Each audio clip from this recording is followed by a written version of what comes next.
The UK CMA felt the need to comment, but the first rule is never comment. Ooh, it's been a big week, my friends. The EU dropped their statements and said, look, we're going to approve the Xbox Activision acquisition. That is going to go through. Microsoft shovel that money over to Activision. That's $69 billion dues.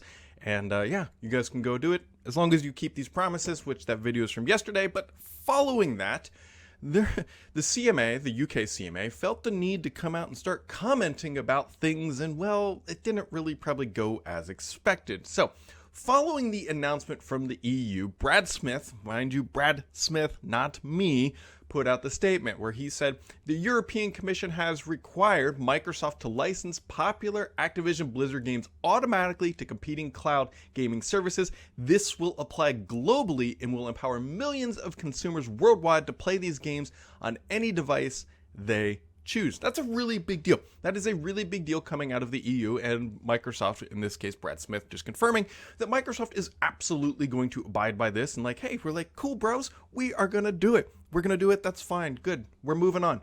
We are washing our hands and we're on to the next market, which is in the US. However, my friends, the Competition and Markets Authority of the UK, or also known as the CMA, decided they should tweet and follow up to the EU's ruling, and they broke that first rule, which is never tweet, and they put out a series of tweets. Now, I removed the first one because it really was kind of them saying, look, we're going to put a statement out about this stuff. So let's just dive into what they actually said and some other things happening within the UK that make this a little bit awkward. So here's what they said.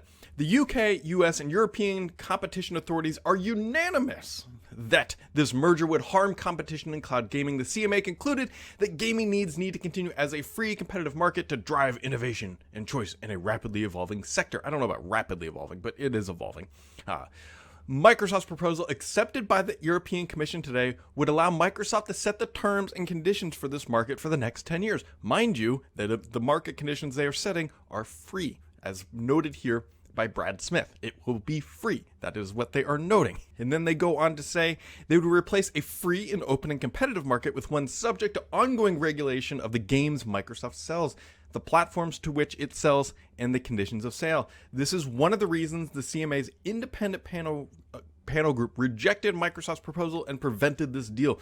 While we recognize and respect the European Commission is entitled to take a different view, the CMA stands by its decision. So they really come out and say, like, we agree with what the EU did, but we're still going to block this. Like, we don't think that they are going far enough. Microsoft has too much power, and they shouldn't be allowed to control the game market because that's just the cloud gaming market, even though it doesn't really exist yet in any meaningful way. Yeah. Also, the EU was kind of subtly hinting that maybe it's a little bit overblown that the cloud gaming market is going to materialize, only because things like Activision aren't considering like putting their games on all these different platforms. So by Microsoft acquiring Activision and putting their games on all these different platforms, it actually makes it easier for other companies to get started. If you think about it, if you're an upstart cloud gaming service, yeah, you're going up against Microsoft. That is a heavy pill to swallow. There is no other way to describe it. And the CMA is like, look, we can't allow that because Microsoft could dominate and these upstarts would never stand a chance. That is how the CMA viewed it. The EU viewed it as, well, if there's an upstart and they're trying to come into the market and we force Microsoft to allow their games onto that platform, it actually gives them a better chance. That's a really slightly different view, but it has very significant effects about how the market would play out. The CMA is like, everybody feast for themselves and you'd have to strike your own deal to bring Call of Duty to your platform, which would cost money. Microsoft would never or Activision would never freely put Call of Duty on another game streaming platform. They would charge some sort of money. Now, EU is saying, Microsoft, do that for free so that anybody entering in the next 10 years has free access to your stuff. Then maybe competition will actually float, right? Sort of rising tides, everybody gets the games, everybody has an equal footing rather than some sort of exclusivity where money wins. And so going on from that, there was actually a statement put out here found by Idle Sloth. So this is from, you guys know how I am with names, Rishi Sunak.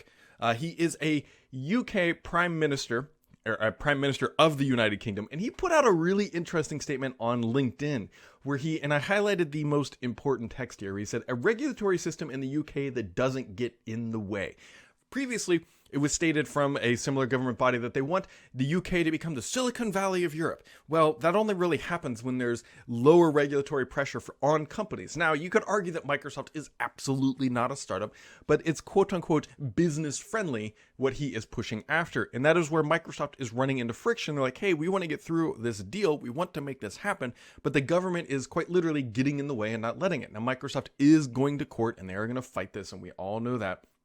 And so we'll see how that plays out. But when you look at sort of everybody else's statement, the CMA really got roasted. Actually, so the individuals who were on the competition committee had to go in front of their government body, and they got roasted. And it's, I don't want to make it sound like Microsoft is just going to be able to waltz this through. They still have some big challenges ahead, namely in the United States. It's still up for grabs. And the CMA and the body and the representatives on there pointed out, they said, look, just because the EU approved it does not mean Microsoft's own country, where they are residents of, has approved it yet. We're still waiting to see what happens with the FTC. So again, I'm not trying to take one side or the other, but the CMA, after the EU statement came out, everybody on that panel had to basically justify their position when a larger government body, and the reason why we kind of focus on this is the EU tends to be more restrictive when it comes to these large companies and these massive maneuvers. Like, they tend to be a little bit more conservative on that front. I know some people will question and try to devalidate that statement. But the EU is known to have pretty progressive laws about things like currency and other stuff.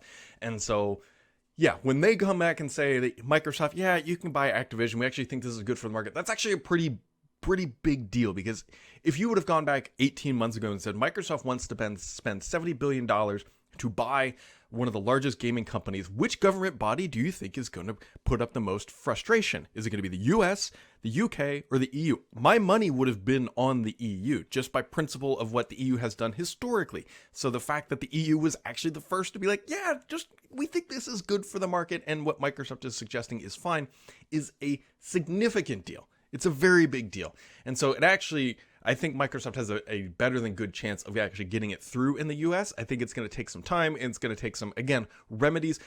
Keep in mind that there's a lot of posturing that has to happen. CMA is also experiencing this as well. When you have one of the largest companies on the planet trying to spend a significant, and I mean a significant amount of money, nobody listening to this can actually fathom how much money $70 billion is. Like, it's your monkey brains are just not smart enough to understand how many zeros and how much money that actually is. And so when these government bodies see really big company trying to spend a whole bunch of money, they are going to get defensive. That is the very nature of what they're supposed to do. However, logically speaking, it does look like Microsoft does still continue to have a path to get this through. And with the EU now backing it, I think Microsoft is going to be able to get this done. I don't think that they're going to get it done by June 30th, but I hope that I'm pleasantly wrong, right? The FTC is going to be the big hang up here. And it will be very funny, and I've said this multiple times, what happens if the US and the EU both approve this and the CMA just can't figure it out, and they just say no. I still suspect that Microsoft is going to try to strong arm this through. We'll see. But if you want to keep updated on everything else that's happening with all this stuff, make sure to keep it subscribed here, because the only BS on this channel is me.